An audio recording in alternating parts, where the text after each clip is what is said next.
Welcome, everyone, to a special episode of The Voice of Meaning. And today, our interviewee is John Olin, an individual who's concerned about the truth in America. And John founded a website called Doozy Killer.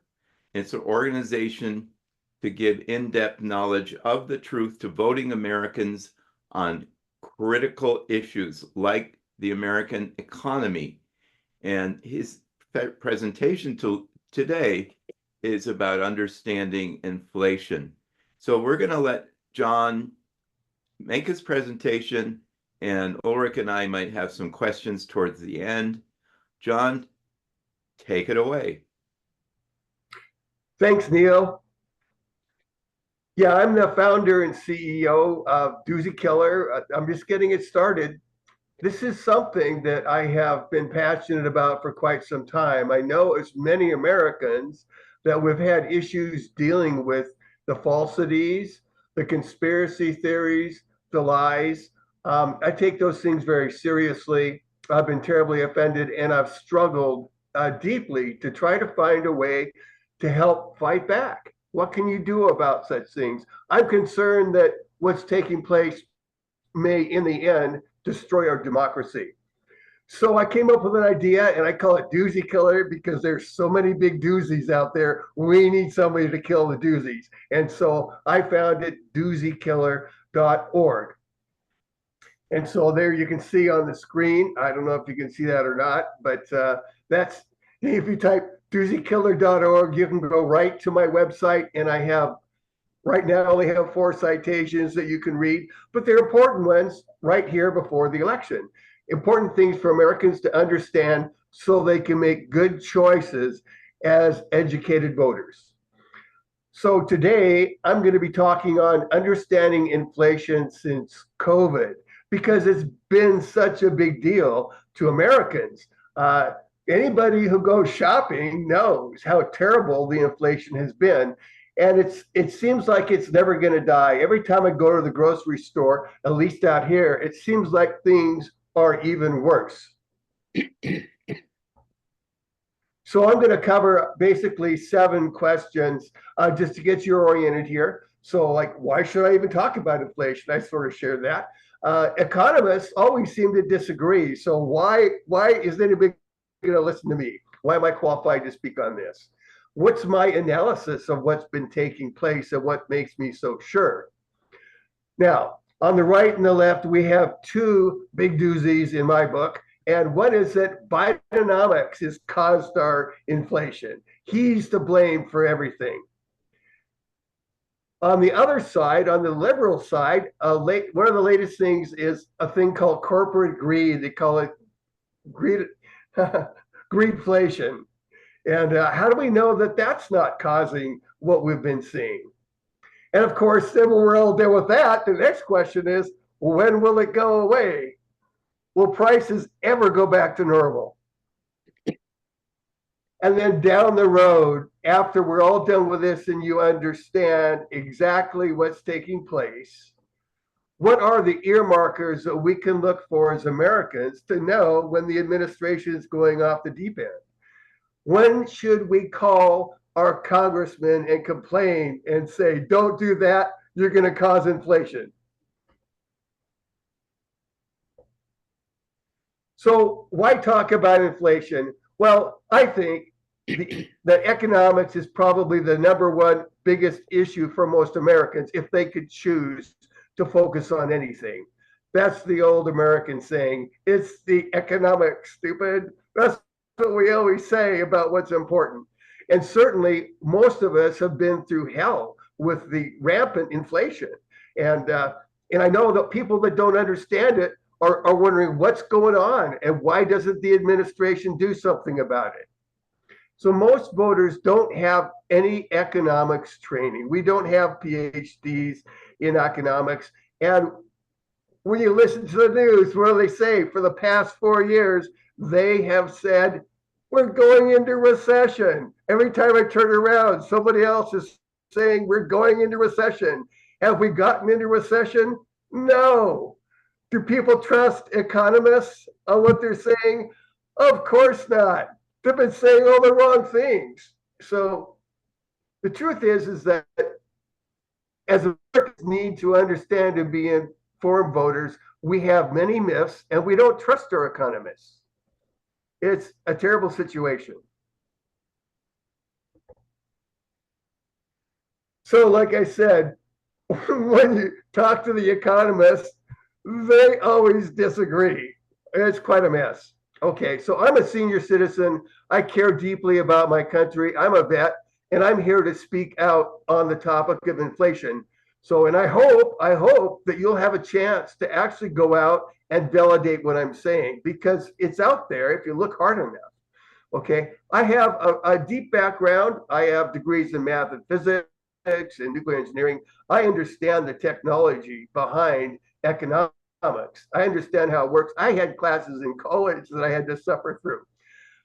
One of the things that I learned in my college classes is that there's an economic way of thinking. It changes how you see the world. You go from sort of a place where you're blaming stuff to sort of a place where I wonder what's causing that. So let me introduce you to some of the very basics in the economic way of thinking. And the first one that comes to my mind is called Turnstafel. And Turnstafel stands for there ain't no such thing as a free lunch. There ain't no such thing as a free lunch. Because in economics, you can't have things happening by magic. You can't just create wealth out of nothing. Well, you can if you have a company, but in general, for example, if your boss takes you out to lunch, you say, well, this is a free lunch. It's not a free lunch. He's paying for it. Okay. So, Turnstafel, always remember there's no such thing as a free lunch. And the bottom line in inflation is that if you do something that causes inflation, that's going to happen for sure. You can't just turn it off and wish it away. You've done something that's incurred a debt to society, and the result is unavoidable, and it's called inflation. One of the things that all countries have done, and countries have always done in the past when there's a problem, is that they start doing what's called printing money. Okay. We went through COVID, and what happened? Did you get a check? I got multiple checks. Okay. The government started printing money and sending it out because that check meant something in the market. But the problem is all that money that they flooded out there diluted the money supply. And in the end, what happens is since it didn't increase more wealth, it made it so that for anything you wanted to buy, it was going to cost more. That's called inflation. That's one way that inflation can occur. During World War II, at the end, in Germany, they started printing money, and the inflation was 800% a year. People had to wheel around their money in wheelbarrows, okay, because the money became so worthless. So we have known, and I've always known for a long time, that printing money causes inflation. You know, when I was a kid and I heard about inflation, I thought that's interesting. And I saw what was going on. And what was going on was that corporations were raising their prices. And then it looked like, because they raised the prices, they had to pay people more because people couldn't afford the goods. And so it sort of kept going in a circle.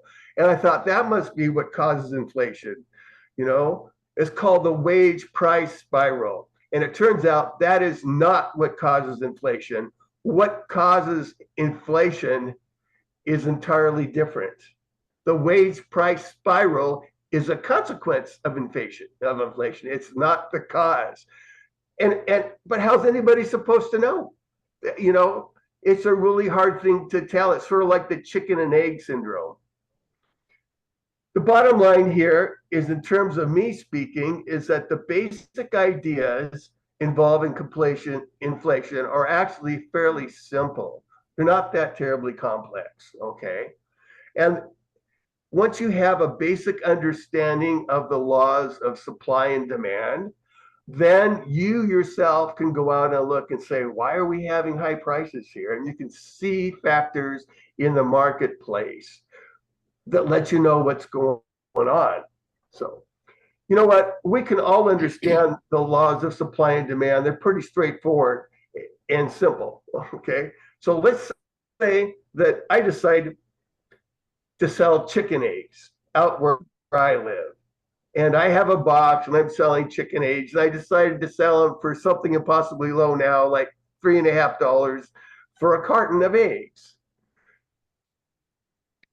And I could do that. And I'm actually competing with the store. I might sell cheaper than the store because otherwise people may buy their eggs at the store. And so I might be really happy with my arrangement. But, you know, maybe my neighbor down the way finds out that I'm selling chicken eggs and they have chickens and decide to sell their eggs. So what they might do is they may sell less than me. They may lower their prices and then people may stop buying them from me. Okay. So what we have here is a situation where we have one supplier to start with, but we go to two suppliers and all of a sudden we have more eggs than we need, than the people need. Okay. And so what's happened is that if the supply exceeds the demand, then what happens is somebody can lower the price. When the supply exceeds the demand, the price of those goods has to go down. For the suppliers to make a living, they have to lower their prices. The same thing goes the other way, okay? It depends on the relative standing of the supply and demand. If something happens that decreases the supply, like what we had during COVID, when we had all the goods that were stuck off the coast, all of a sudden we had a big crisis with the supply. What happened? The demand was the same, so the prices went way up. So the laws of supply and demand tell you about what's causing inflation. It's something you have to look at. And you should think about that too. Why are prices so high for some things right now? It's probably because either the demand has increased or the supply has shrunk. Okay, what's my analysis? What do I think happened? You know what? I think that it was all COVID. That's why post-COVID, we're having inflation. Something happened. And what happened during COVID? The government started printing money. They wrote out tons of checks to people like you and me. We had a crisis that we had to deal with. We didn't want people starving and we didn't want businesses failing. And so the government had no choice but to print money. Okay, otherwise it was going to be really awful because when your businesses fail, getting them back online is terribly difficult. Even though they knew it would cause inflation, they still did it because it was the only thing they could do just to help people. They had to cope. Okay. So the bottom line is that we know that the inflation was caused by that because all of a sudden 195 countries around the world had major changes. 195 countries all of a sudden are having inflation. So it's got to be one thing. It wasn't caused by Biden. He doesn't control world circumstances. So that's exactly what happened. So this is an interesting chart here. And maybe you can't see the lower numbers. At the far right, it's 2010. And at the far left, it's 1965. And I love this plot because you know what? It shows that we certainly have had rising prices as of recently. But if you look here, like in 1975, 1980, look at how much more the consumer price index was. That's the consumer price index is a measure of how much you have to pay for the same goods. So it turns out that when I looked at this, I went, you know, over here we are. Where it goes down here is when COVID hit, and the prices starting to go up. But actually, it turns out before that, prices were really high too. The bottom line is that what we've been through seems really awful to us right now, but there have been times in the past when the consumer price index has been out of sight. So I thought that was something people should see, to know, and understand. What's happening right now isn't as bad as most people think it is. It just feels awful.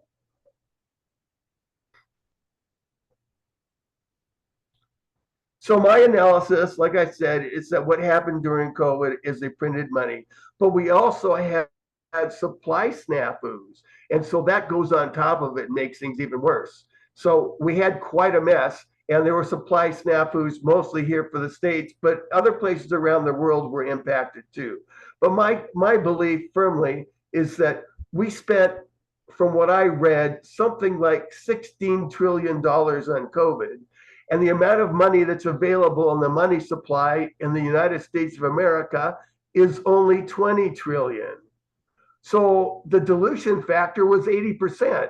And so if the theory is that it was diluted out, we should have ended up eventually with 80% inflation. So somehow we haven't been quite there. But I'm just trying to say that it's a simple model and understanding that the money that we printed came back and it's haunting us because it's Tonstoffel. There ain't no such thing as a free lunch. Once you have spent that money, it's gone. You have to pay for it somehow. And the way that it gets paid for is with inflation. So here we have a little plot here, and it shows the little red line there that you can see, and that's when COVID hit. And so before that, you can see that this is the US inflation here. The US inflation was going up and down, and then after COVID, you can see how it bumps up there.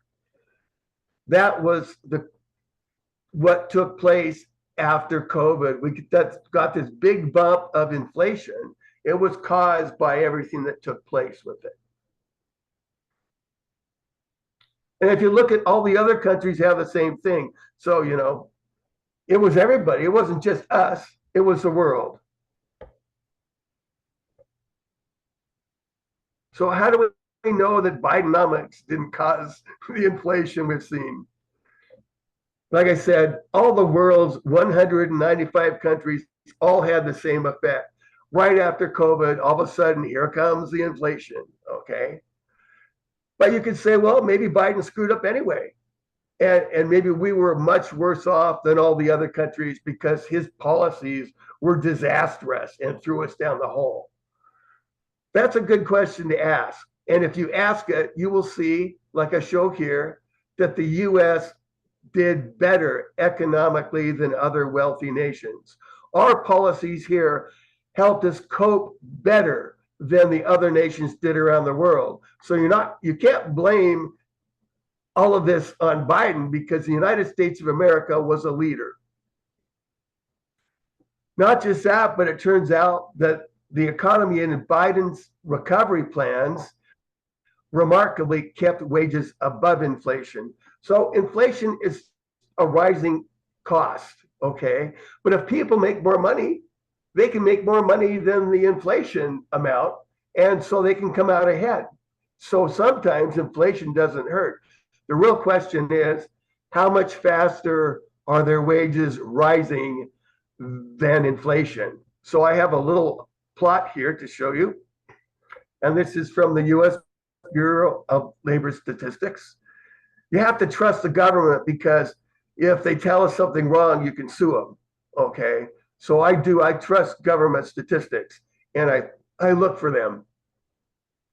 Comparing statistics between sources is a good thing to do, but I believe in government statistics. Okay, so you can see here that over time it shows two lines. The upper blue line is people's wages, and then the orange or tan colored line is the inflation. And so you can see that going from January of 20 to May of 24, that the actual hourly earnings for Americans stayed ahead of inflation.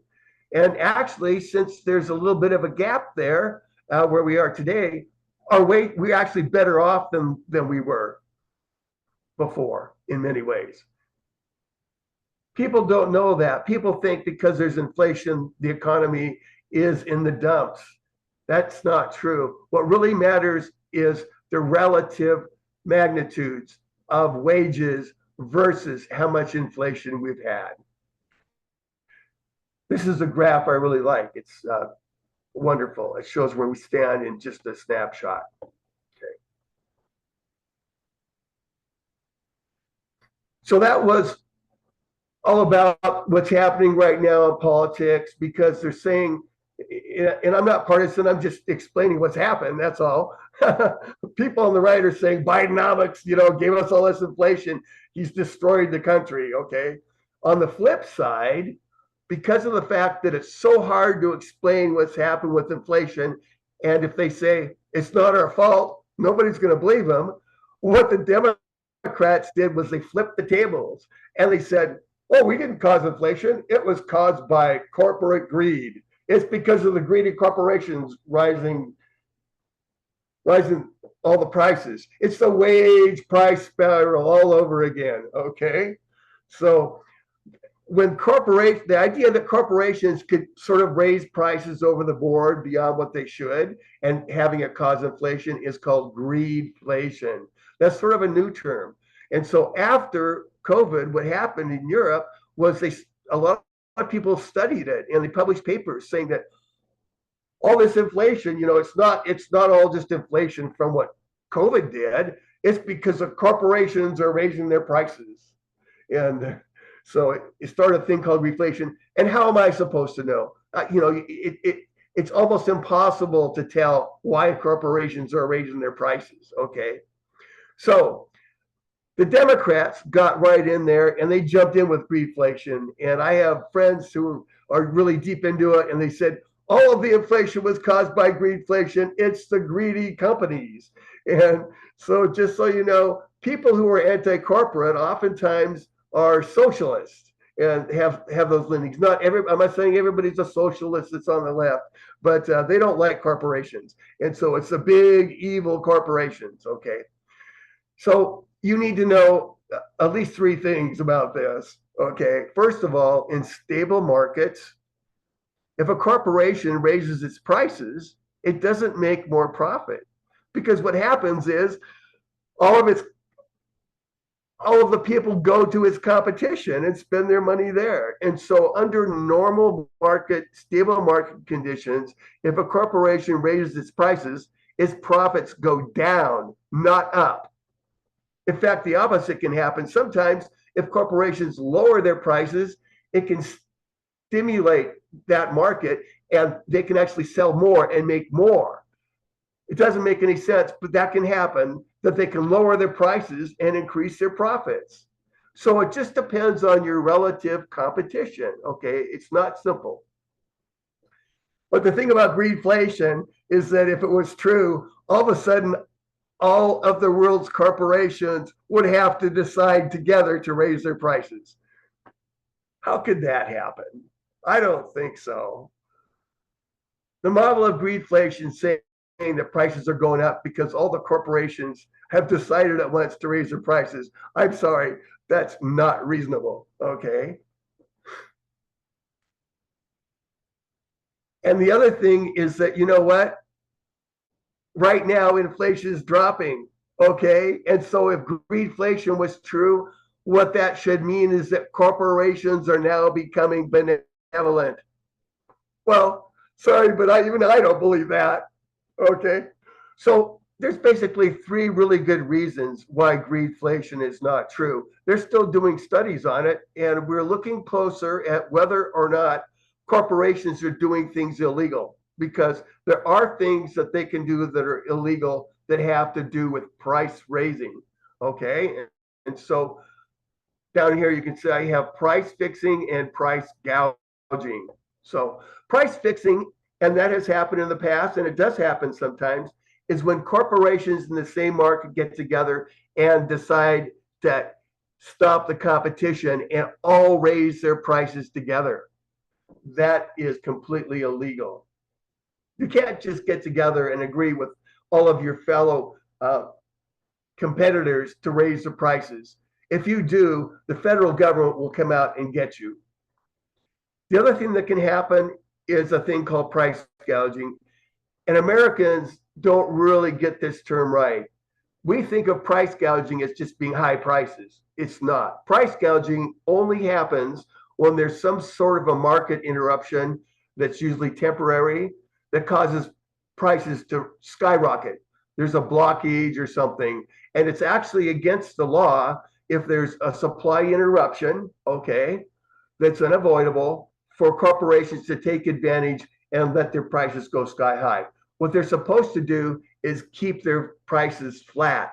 And then you know what happens? There's not enough to go around, okay? So so anyway, when they start complaining about greedflation, I think to myself, are they saying there's a lot of price gouging or there's a lot of price fixing and stuff? Well, the truth is that it looks like maybe the federal government hasn't been looking closely enough at what the corporations are doing. Maybe there has been price fixing and price gouging. I don't know. I think they're working on it right now and trying to make sure it's not taking place. But the bottom line is that if corporations decide to raise their prices outside of those illegal situations, there's nothing that can stop them. It's completely legitimate. If you have a corporation and you want to raise your prices, you can. Nobody in general can stop you. It's not against the law. In fact, corporations have to do that to survive.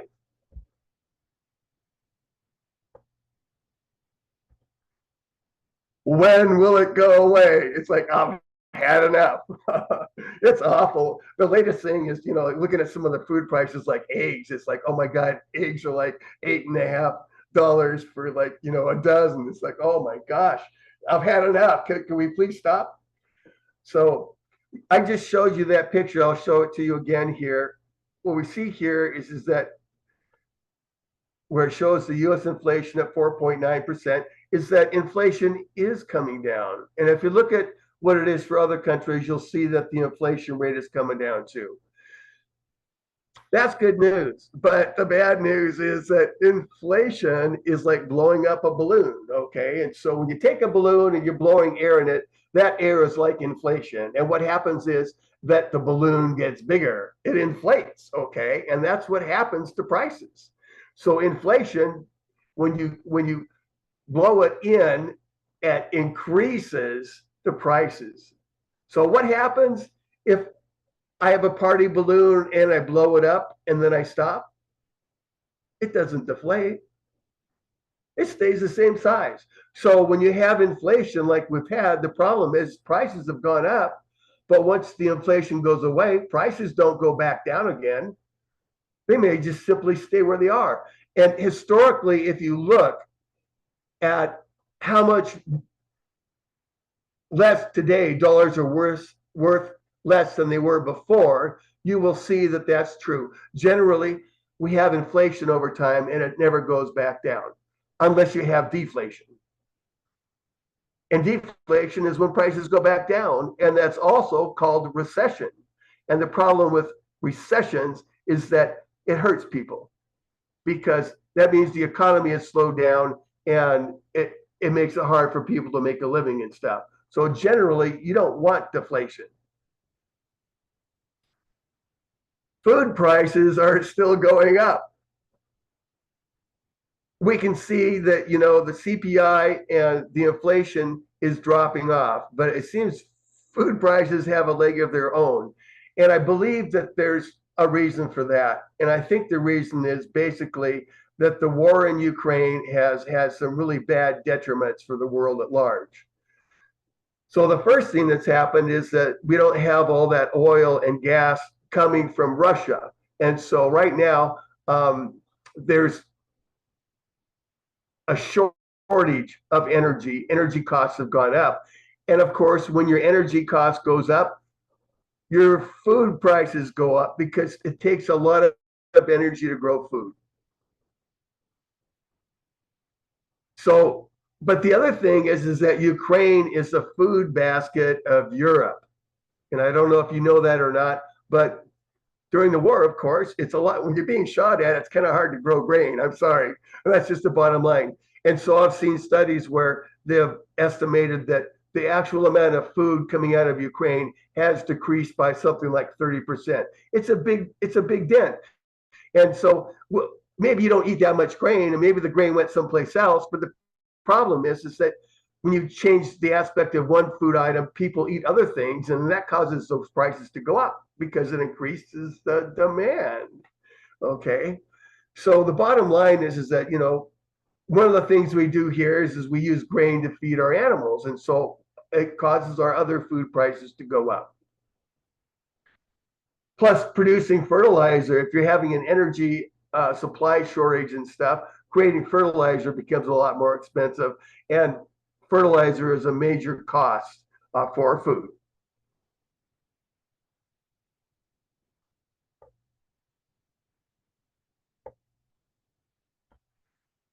Okay, so now we have talked about what inflation is and sort of how it works, but we're Americans and we're still voting and we're still here.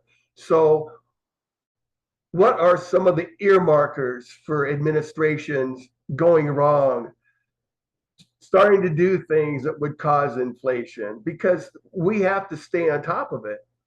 We don't want to have to go back there again. And if you cause inflation because there ain't no such thing as a free lunch, you're going to have to pay for that debt, that penalty sooner or later. So, one of the earmarkers, of course, as I've discussed, is money printing. We don't want to have our government printing money. And our government doesn't print money by printing money. They use the Fed. Okay, it's a federal agency and it controls our economy and stuff, and it does it by either increasing or decreasing the money supply. It's complicated. Okay, so it's not like they would do like they did before with COVID, where you got a check in the mail. Okay, one of the things that's really critical is the reality is that the president of the United States does not control world events. No way. There's nothing that Trump could have done about COVID. It was coming. We have all sorts of big impacts on the states all the time that cause prices to go up. For example, hurricanes. Or we can have wars overseas like Ukraine. Our president can only do so much about hurricanes and wars overseas. So inflation is here to stay on occasion.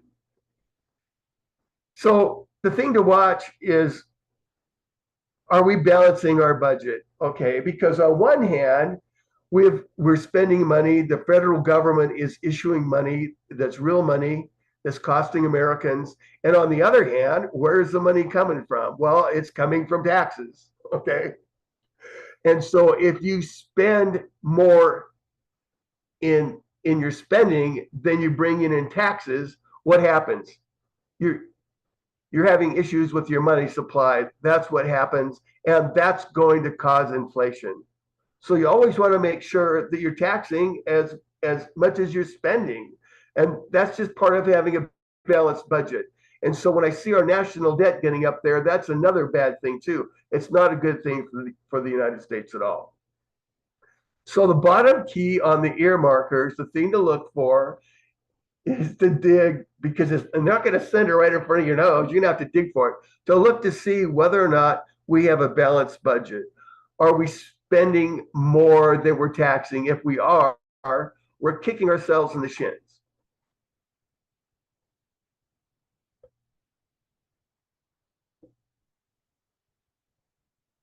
So we have many myths and fallacies today. There's a lot of doozies out there. It's been something that's really gotten me for a long time. How can I reach people? I see some politicians saying things that are totally false and misleading because people don't understand.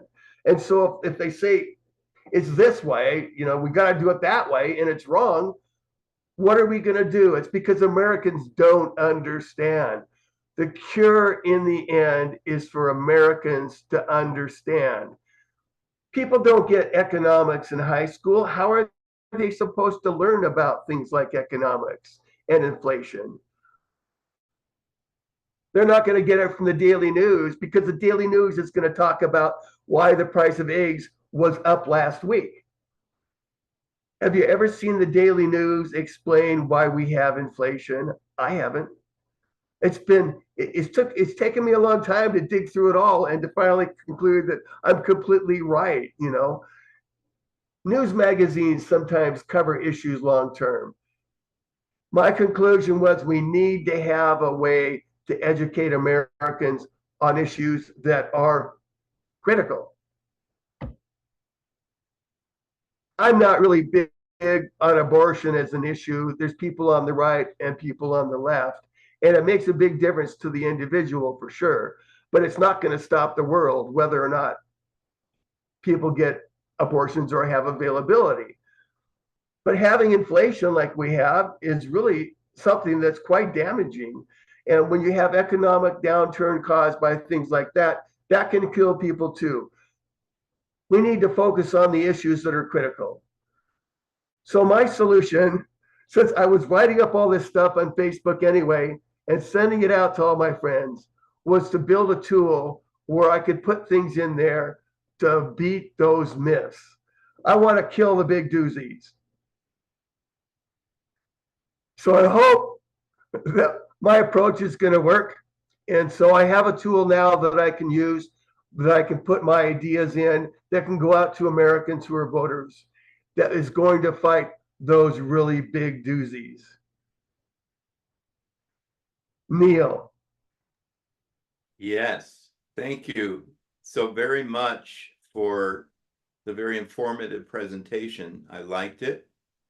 Do you think average people like us have an ability to impact inflation, and how? I have some ideas, but I want to hear yours. If we have inflation that's caused by the administration, then I think we have to do it the way a democracy works, which is using our feet as voters. We have to let them know. If prices are going too high on a particular thing like eggs, stop buying them. If the prices go too high, stop buying it. And the next thing that will happen if all Americans did that is the prices would go down. But of course, then you won't have any of it either. So, but that's one thing you can do as an individual. That's an excellent idea. One of the things I'm doing is you could make a flax egg. You can buy flax seeds, organic ones, for $3 a pound, and a tablespoon of ground flax seeds with 2 or 3 tablespoons of water will be the equivalent of one egg. And it does the same stuff that an egg does. Another thing is when we eat a piece of beef versus maybe eating beans, mushrooms, plants, when we eat a piece of beef, we use 10 times the amount of energy and 100 times the amount of water. And I'm not saying don't eat beef anymore, but I don't know what the statistics are, but people who take 1 day a week and stop eating beef save the equivalent of 10 acres of rainforest destruction and stuff like that. And the best way to fight inflation is don't buy so much stuff and watch what you buy, in my opinion. I couldn't agree more. And when there is some sort of a price surge, you're completely right. Try something else, and stay away from the expensive stuff. Those are both wonderful ideas. Yeah. I mean, I've tried to grow a lot of stuff myself, but it turns out that it's very hard to grow stuff yourself. I tried having chickens, and I ended up with the world's most expensive chicken eggs because chicken feed isn't cheap. No. Another thing, fortunately, I've noticed in the news, oil prices are going down. What's happening is, again, people are using less, and OPEC doesn't have the monopoly that they used to. And generally, when oil prices go down, prices for a lot of other things go down afterwards. So that's good news. I totally agree that no government has caused inflation. Not a Republican government, not a Democratic government. there are economic factors that are often beyond our control. And I also feel, yes, there has been corporate greed, but they don't cause inflation either. I think you hit the nail on the head. Um, Ulrich, you've been quiet.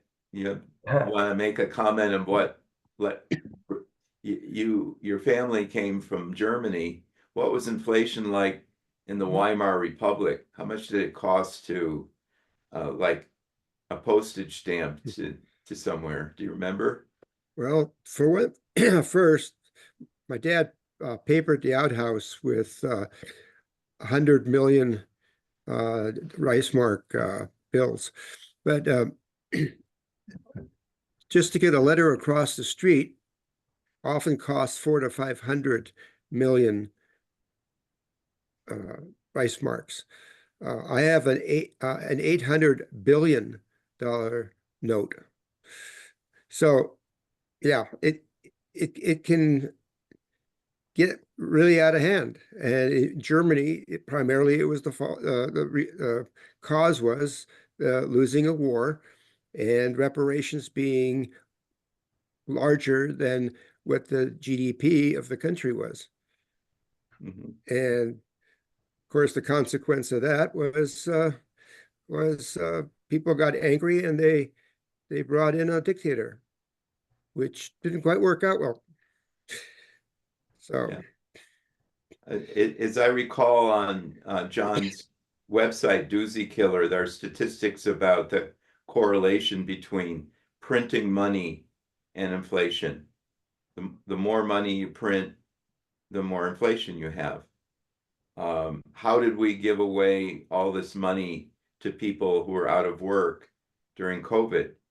We didn't go poof and the money materialized. We printed the money, so that was an unintended consequence, and it may have kept food on the table for people. But whenever you print money, prices go up rather than and again, whose fault is it that we were printing money? I think it's in when we print money not for good reasons, it's everybody's fault. So You may remember that one chart where I showed that there had been all that, in the 70s and the 80s, like when we had the energy crisis, you saw how the prices went sky high there. And so some of that, may have been caused by administrations not doing a good job. It certainly can happen. Yeah. okay. John, one of the things that I think that you're focusing on is on a real basic premise is that to have our democracy, you need an informed and educated votership or citizenship. And so it seems like your site is one good way of getting clean information out to people. But what are some other suggestions you might have for somebody who's just totally doesn't know what's going on, especially with some of the other doozies? It's there are sources, and there are approaches to educating yourself, to learning about things. Nothing is simple. I think that's a fallacy that most people fall into, and because it's looked at as simple, it causes issues. We blame people. Well, it's only so and so, or only if such and such. So on my site, on my site, there's a place for like suggested links and stuff. And I just started, so I haven't added more to that, but probably what I'm going to have eventually is like very basic links, for those people that read my materials and they were confused. I'll probably have something that's basic. And for people that are curious, I'm sure I'll have other references that are more advanced. So yeah, that's right. My whole goal here is to help create an informed electorate, because we don't learn about these things in K through 12. And not everybody, what is it here in America? 40% of Americans that start college finish it. The rest of us, 60%, have no clue. And so well, they're even suckers for people who come up and tell them lies and things that are false. They just believe it because there's no way for them to know. yeah, it's even true for a percentage of those who did go to college. It is. Yeah, Yeah. that sewing class or that knitting class really didn't help. So My father, may rest in peace, was quoted in saying that he knows personally several PhDs that are really stupid. So the college education, I think, doesn't mean that you can't fall for stuff. And I think, fortunately, and unfortunately, with social media and the ability to look up things very quickly, we can dig out the truth and not accept just blanket statements. But when somebody says, well, we created 400,000 jobs or 700,000 jobs, we can look into why were these jobs created, what happened. And when we criticize political opponents, we could look in and find the facts. And I think John is onto something with creating this website, because we're all guilty of both passing along doozies, even without consciously saying, oh, I'm trying to deceive people, because we hear something and then we repeat it, and then it becomes a fact by the fact that we're repeating it, and that's not a good thing. So Right. I'm going to we've been going about 45 minutes. We're beyond most people's attention span, but I highly recommend watching. You can watch this again. I think the presentation has a lot of good stuff in it. I will put in the notes a link to doozykiller.org. Thank you very much for joining the Voice of Meaning. I would love to get you on to discuss and have civil dialogues about other doozies that are happening. But I know that in most all polls, the economy is the number one concern of our electorate, and rightfully so. But there's a lot of misinformation involving the economy, and it'd be a good idea to look more into it. So thank you again. All the best, and thank you for an opportunity to get to speak up on all of this. You're welcome.